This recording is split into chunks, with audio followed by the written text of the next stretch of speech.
الحمدللہ رب العالمین والصلاة والسلام علی سید المرسلین وعلی آلہ واصحابہ اجمعین۔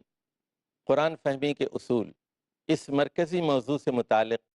ہمارے مختلف پروگرام ہو چکے ہیں۔ پچھلا پروگرام قصص القرآن سے متعلق تھا اور ہم گفتگو کر رہے تھے حضرت یوسف علیہ الصلاۃ والسلام کی زندگی پر، حضرت آدم علیہ الصلاۃ والسلام کی زندگی پر، لیکن میں نے ڈاکٹر ادریس زبیر صاحب سے سوال کیا تھا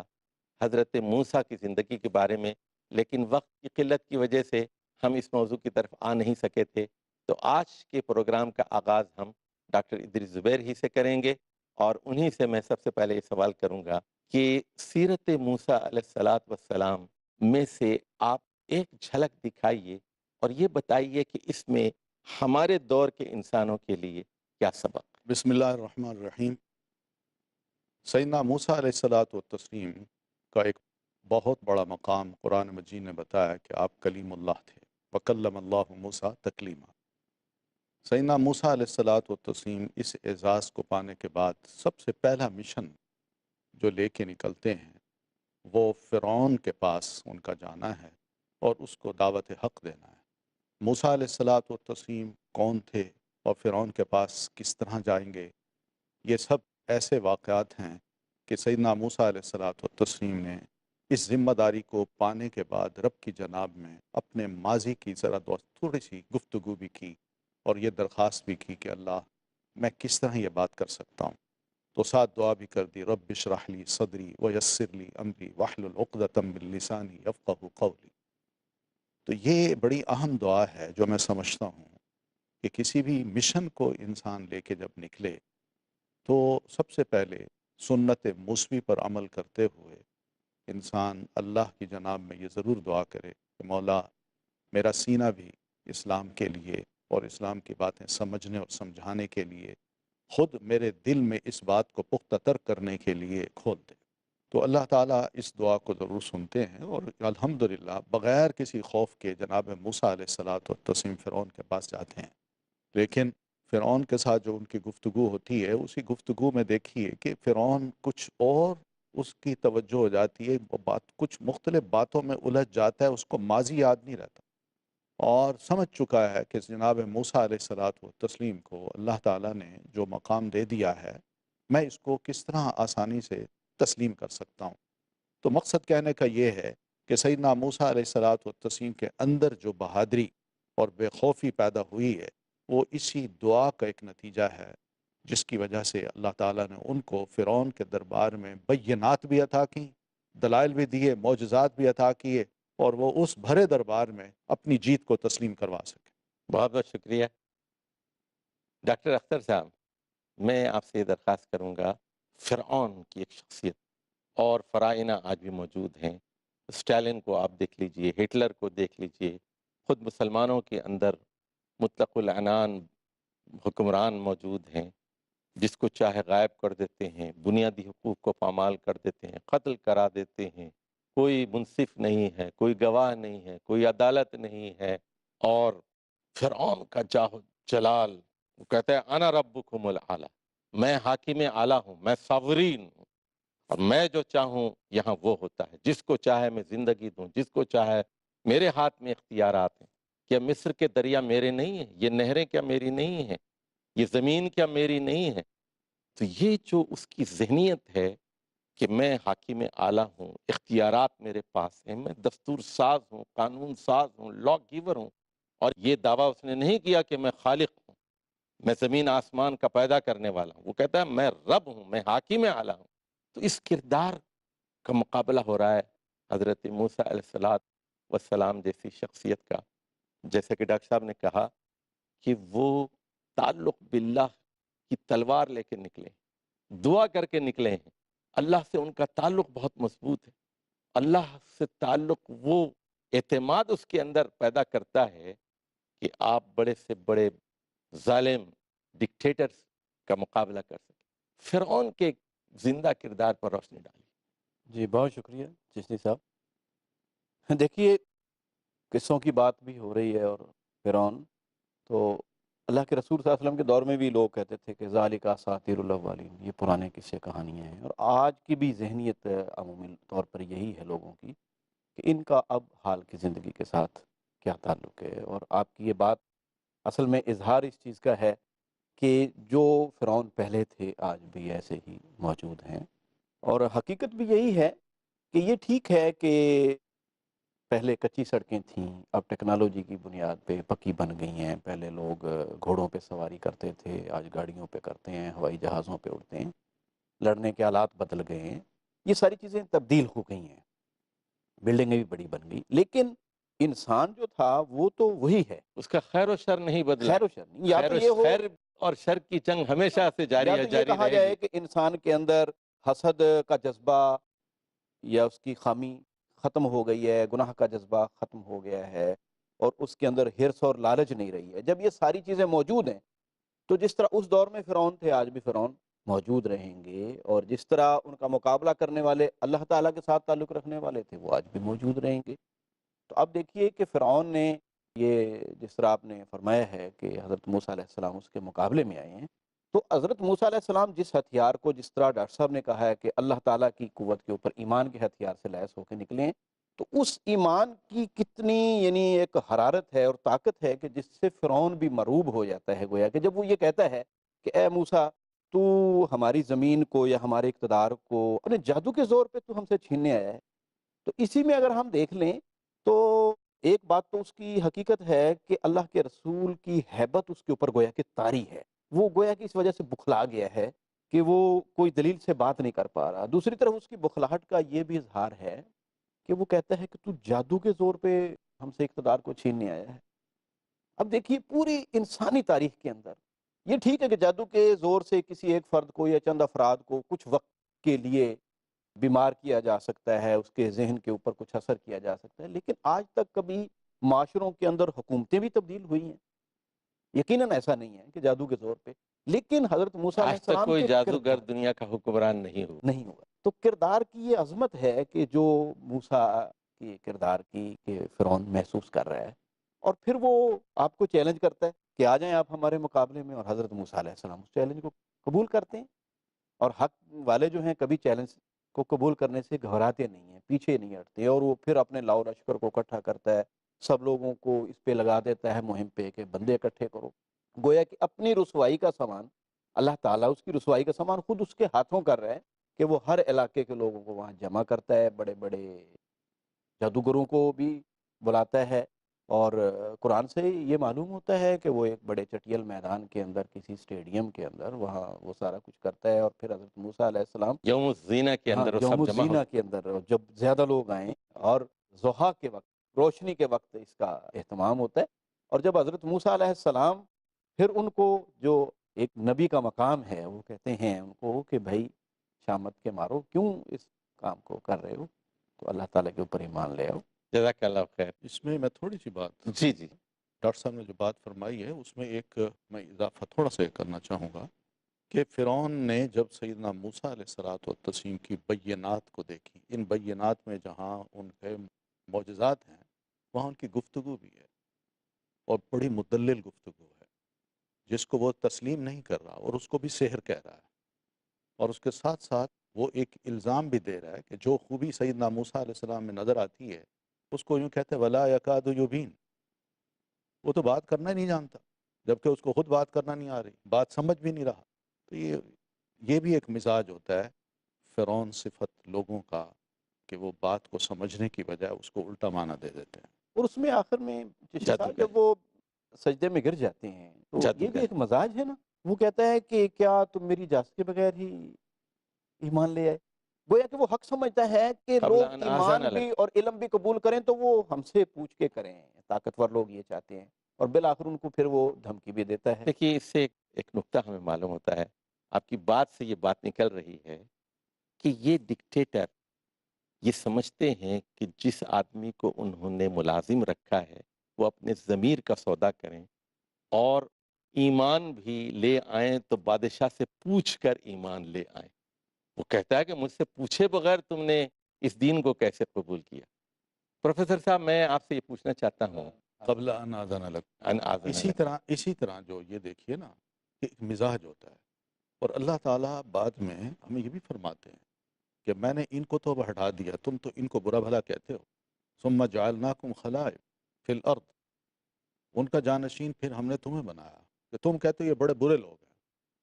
ہم نے آپ کو خلیفہ بنایا لننظر کیف تعملون، تاکہ ہم اب تمہیں دیکھیں کہ تم اس پوزیشن پہ آ کے کیا کرتے ہو۔ ہمارا بھی ٹیسٹ ہو رہا ہے، کیونکہ آج میں یہ محسوس کرتا ہوں کہ مجھے کسی ادارے کا سربراہ بنا دیا جائے تو میں بھی ویسے ہی اپنی مینٹیلٹی بنا لیتا ہوں۔ یعنی جس منصب پہ ہم بیٹھے ہوئے ہیں وہاں منصب کوئی بھی ہو اس میں بھی یہ سادگی چاہیے جو جناب موسیٰ علیہ الصلوۃ والتسلیم کے مزاج میں نظر آتی ہے۔ پروفیسر صاحب، میں آپ سے یہ پوچھنا چاہ رہا تھا، ابھی بات ہو رہی تھی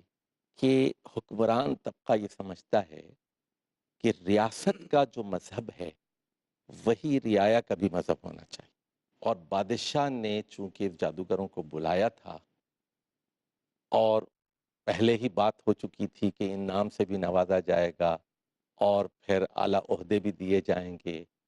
لیکن انہوں نے اپنے ضمیر کو بیچنے سے انکار کر دیا اور وہ حضرت موسیٰ اور ہارون کے خدا پر ایمان لے آئے، رب العالمین پر ایمان لے آئے۔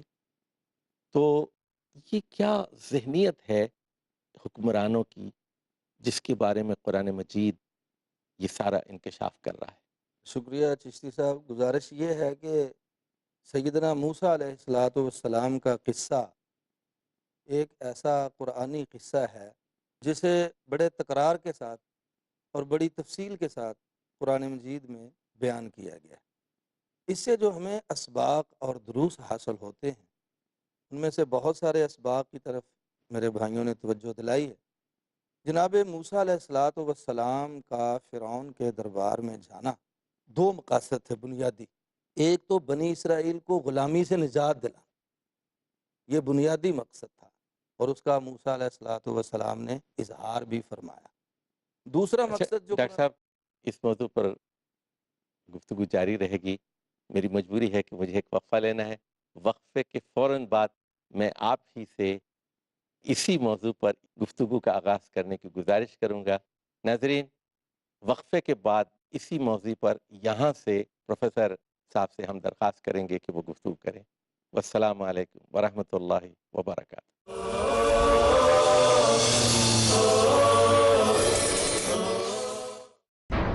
جبرائیل لے آتے تھے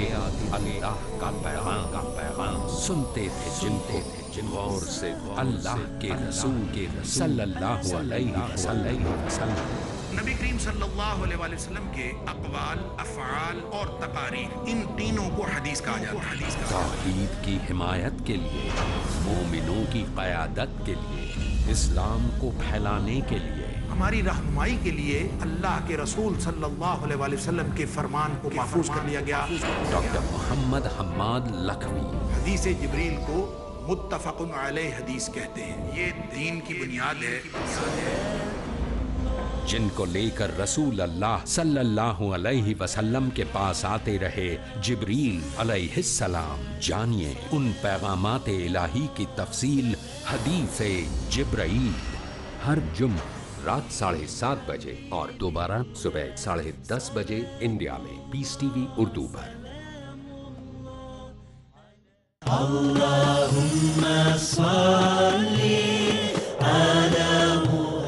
احادیث نبوی صلی اللہ علیہ وسلم۔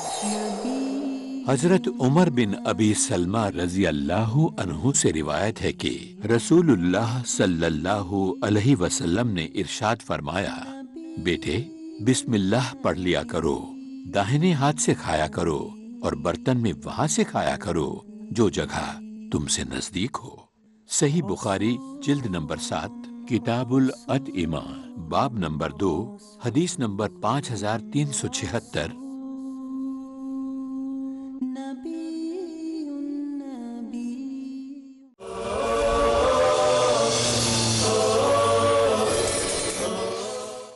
الحمدللہ رب العالمین والصلاة والسلام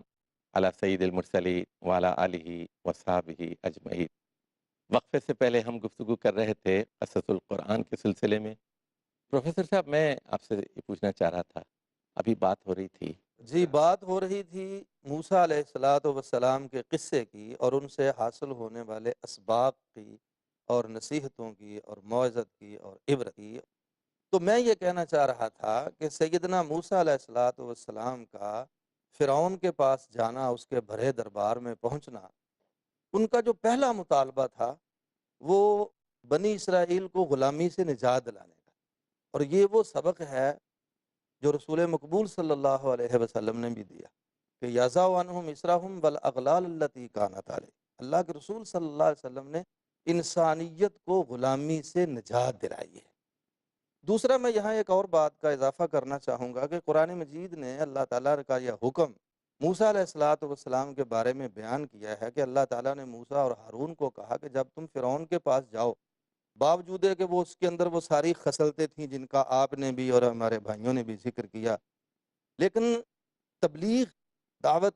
اور مشن پیش کرنے کا طریقہ جو سمجھایا اللہ نے موسیٰ علیہ السلام کو اور ہارون کو، وہ یہ تھا کہ قولا لہ قولا لینا۔ آپ نے فرعون کے پاس بھی، کہ باوجود ہے کہ وہ خدائی کا دعویٰ کرتا ہے، الوہی اختیارات کا دعویٰ رکھتا ہے اور سب کچھ ہذہ الانہار تجری من تحتی، یہ وہ سارا کچھ مانتا ہے، لیکن تم نے اس کے سامنے جو بات کرنی ہے، دعوت دینی ہے، وہ نرم لہجے میں دعوت کرنی نرم دم گفتگو۔ ہاں، نرم لہجے میں گفتگو کرنی ہے۔ اور پھر اللہ کو پتا تھا کہ وہ فرعون ہی رہے گا، اس کے رذائل وہی رہیں گی اور اس کی جو خرابیاں ہیں وہ اس کے اندر موجود رہیں گی، لیکن موسیٰ کو امید دلاتے ہوئے کہا کہ لعلہ یتذکر او یخشی۔ آپ نے نرم لہجے میں گفتگو کرنی ہے، ہو سکتا ہے کہ وہ نصیحت حاصل کر لے، اللہ سے ڈر جائے اور وہ سیدھے راستے پر آ جائے۔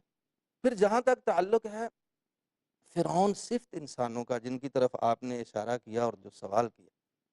آپ دیکھیں یہ فرعون اور موسیٰ علیہ الصلاۃ والسلام کی کشمکش بحر کلزم کو عبور کرنے تک جاری رہتی ہے، جو سالوں تک پر محیط۔ اس میں سیدنا موسیٰ علیہ الصلاۃ والسلام اپنی قوم کو ابھارتے ہیں، اپنی قوم میں جذبہ پیدا کرتے ہیں، ان کے اندر خودداری پیدا کرتے ہیں، وہ مطلق العنان حکمران سے ٹکرانے کا جذبہ پیدا کرتے ہیں اور ان کے اندر عزت نفس پیدا کرتے ہیں، اللہ تعالیٰ پر توکل اور بھروسے کا ان کو درس دیتے ہیں۔ اور ڈاکٹر صاحب، اس سے بڑا بھروسہ اور توکل اور اعتماد اللہ پر کیا ہو سکتا ہے کہ وہ سب کو لے کر دریا پر پہنچ جاتے ہیں، راستہ نہیں ہے، کوئی پل نہیں ہے، لیکن اللہ تعالیٰ پھر اپنے بندوں کو اکیلا نہیں چھوڑتا ہے۔ ان تنصر اللہ ینصرکم ینصرکم، جب تم اللہ کے لیے نکلو گے، ویثبت اللہ کے اقدامکم۔ دین کے لیے اپنا سب کچھ قربان کرنے کا جذبہ پیدا کرو گے، پھر اللہ بھی تمہیں تنہا نہیں چھوڑے گا۔ اچھا اللہ کے پروفیسر لیے صاحب، میں ایک سوال آپ سے یہ کرنا چاہتا ہوں۔ فرعون کہتا ہے اقتل موسیٰ، میں موسیٰ کو قتل کروں گا، اور پھر اس کے جو ملا ہیں، اس کے جو فوجی مشیر ہیں، ایلیٹ اس کلاس کے جو نہیں ایلیٹ کلاس نہیں، یہ تو جنود ہے، حامان کی ایک فوج ہے، لشکر ہے پورا، لشکر ہیں۔ دیکھیے فوج ہے۔ جنود ہما کہا گیا نا، حامان کا ایک پوری بٹالین فوج فرعون کے ماتحت ہے، ایک پوری بٹالین فوج ہے فرعون کے ماتحت۔ یعنی ایسا معلوم ہوتا ہے کہ فرعون چیف آف دی آرمی تھا اور حامان جو ہے وہ ایک کور کمانڈر تھا، اس کے پاس بھی فوجیں ہیں، اس کے پاس بھی فوجیں ہیں، اور جو مشیر ہیں اس کے وہ بھی کمانڈر ہیں، کور کمانڈرز ہیں، اور وہ کہہ رہے ہیں اتذر موسیٰ، کہ کیا آپ موسیٰ علیہ السلام کو بھی چھوڑ دیں گے؟ ذرا اس پر کچھ روشنی ڈالیے۔ دیکھیں، گزارش یہ ہے کہ اللہ تعالیٰ کے ساتھ تعلق، اللہ تعالیٰ پر اعتماد اور اپنے مشن سے والہانہ وابستگی اور اس میں سچائی اور صداقت، غلط بات پر نہیں، اپنے مشن کی صداقت اور سچائی پر پورا یقین ہو اور وہ واقعتاً سچا مشن ہو، تو پھر آدمی نہ فرعون صفت لوگوں سے ڈرتا ہے، نہ حامان اور شداد سے ڈرتا ہے، اور نہ اس کی فوجوں سے ڈرتا ہے۔ دیکھیں نا، کیونکہ ان کی بھی اصلاح مطلوب ان ہے کی نا۔ بھی اصلاح مطلوب۔ دیکھیں نا، فرعون نے موسیٰ علیہ الصلوۃ والسلام کو کیسے الجھانے کی کوشش کی اور کہا فما بال القرون الاولی۔ یہ ہمارے ہاں بھی یہی ہوتا ہے کہ سیدھے ٹریک پہ لوگ جا رہے ہیں، دین کی طرف آ رہے ہیں، سیدھا راستہ منتخب کر رہے ہیں، کچھ شر پسند عناصر بڑوں کا نام لے کے، اکابر کا نام لے کے، بزرگوں کا نام لے کے، باپ دادے کا نام لے کے، وہ ان کا کیا بنے گا؟ وہ پھر شرک پر ہی فوت ہو گئے، وہ پھر بدعتی تھے، وہ ایسے تھے، وہ ویسے تھے، وہ یہ تھے، وہ یہاں تھے، ایسی باتیں ہو جاتی ہیں۔ یہ سبق ہے موسیٰ علیہ السلام کی سیرت میں اور ان کے قصے میں ہمارے لیے۔ فرعون نے کہا فما بال القرون الاولی، اور اس میں علماء کے لیے، آپ جیسے دانشور لوگوں کے لیے اور تبلیغ اور دعوت کا کام کرنے والوں کے لیے بھی نصیحت ہے کہ موسیٰ علیہ السلام نے یہ نہیں کہا وہ سارے دوزخی ہیں، سارے جہنمی ہیں، وہ سارے مشرک تھے۔ نہیں، قال علمھا عند ربی فی کتاب، میں ان کا ٹھیکیدار ہوں، میری ذمہ داری، میں تو زندوں کی نصیحت کے لیے آیا ہوں، مردوں کے ساتھ میرا کیا اس کا علم تعلق؟ تو اللہ کے پاس وہ ہے۔ اس کا علم اللہ کے پاس ہے، اللہ جانے وہ جانے، ہمیں اس سے کیا فرض؟ تو مقصد یہ ہے کہ موسیٰ علیہ الصلوۃ والسلام کی سیرت جو ہے اور ان کا جو قصہ قرآن مجید میں بیان کیا گیا ہے، اس میں ہمارے لیے بے شمار عبرتیں ہیں، بے شمار عبرتیں ہیں۔ پھر اللہ تعالیٰ نے معجزات کا ظہور کیا ہے ان کے ذریعے، پانی میں راستے بنا دیے ہیں۔ پھر اللہ کی مہربانی دیکھیے کہ وہی پانی جس میں اللہ تعالیٰ نے راستے بنائے تھے، پھر ایسا وقت بھی آتا ہے کہ موسیٰ علیہ السلام ایک چٹان پر عصا مارتے ہیں، اللہ اس سے پانی جاری فرما دیتا ہے، چشمے جاری فرما دیتا ہے۔ پھر بنی اسرائیل کے ساتھ جو ان کی قوم تھی، موسیٰ علیہ السلام کے ساتھ ان کا رویہ جس کی طرف آپ نے شروع میں اشارہ کیا تھا، وہ ایسا رویہ ہے کہ ایک عام آدمی بھی اپنے مقتدیوں، اپنے ساتھیوں، اپنے رفقا، اپنے احباب کے ایسے رویے سے تنگ آ کر وطن چھوڑنے پر مجبور ہو جاتا ہے اور خیر بات کہنے پر مجبور ہو جاتا ہے۔ لیکن اللہ نے انبیاء کو ایسا حوصلہ دیا ہوتا ہے، ایسا تحمل، ایسی بردباری دی ہوتی ہے کہ وہ دیکھیں نا، وہ کہتے ہیں کہ ان مشکل حالات میں بھی قوم کو لے کر آگے لے کر بڑھتے آگے ہیں وہ اور ہمیشہ قوم کی اصلاح کرتے اصلاح رہتے کا جذبہ ان کے اندر ہوتا ہے، ہیں، قوم مایوس بھی نہیں ہوتے، ہاں جی، اور پھر یہ کہ ان کے غلط رویوں پر تنقید بھی کرتے ہیں اور مسلسل نافرمانی اصلاح کی کوشش بھی جاری رکھتے ہیں۔ صاحب نافرمانی کے باوجود بھی اس میں اصلاح ایک کا اہم رویہ پہلو نہیں چھوڑتے۔ حالات حاضرہ کے مطابق میں بتانا چاہوں، اجازت ہو تو، وہ یہ ہے کہ جب حضرت موسیٰ علیہ السلام جادوگروں کو سمجھاتے ہیں کہ بھائی مقابلے میں نہ آؤ اور اللہ کے عذاب کو دعوت نہ دو، تو وہ ایک بار تو وہ گھبرا جاتے ہیں، ایسا محسوس ہوتا ہے، قرآن سے سورۃ طٰہٰ میں یہ بات معلوم ہوتی ہے۔ اب ان کو جو حواری ہیں فرعون کے، وہ اکساتے ہیں اور اس بات پہ کہ ذرا قائم ہو جاؤ، ڈٹ جاؤ اور پورا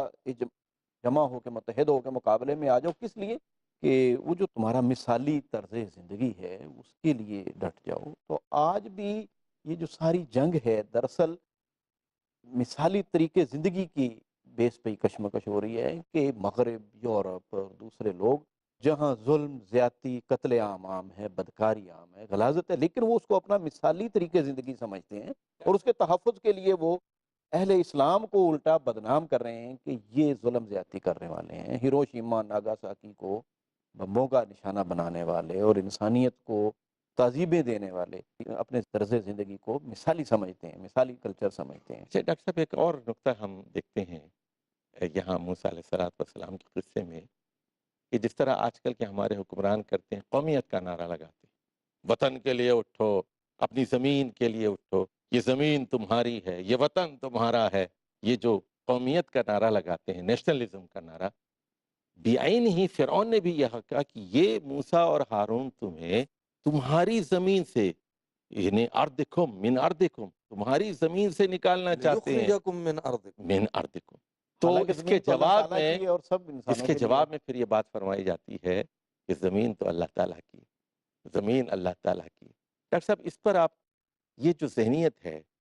کہ ہماری زمین ہے، یہ اے جرمنو یہ تمہاری زمین ہے، اے امریکن یہ امریکہ تمہارا ہے، اے ہندوستان کے لوگوں یہ زمین تمہاری ہے، اس کے برخلاف اللہ تعالیٰ ان الارض للہ، یعنی علامہ اقبال نے کہا نا، ہر بادشاہوں ملک کی، ماس، ملک خدائے ماست اور بادشاہوں کی نہیں، اللہ کی ہے یہ زمین۔ اس بات پر کچھ روشنی شاید اسی وجہ سے میں سمجھتا ہوں کہ سیدنا موسیٰ علیہ الصلوۃ والتسلیم کی جو رسالت ہے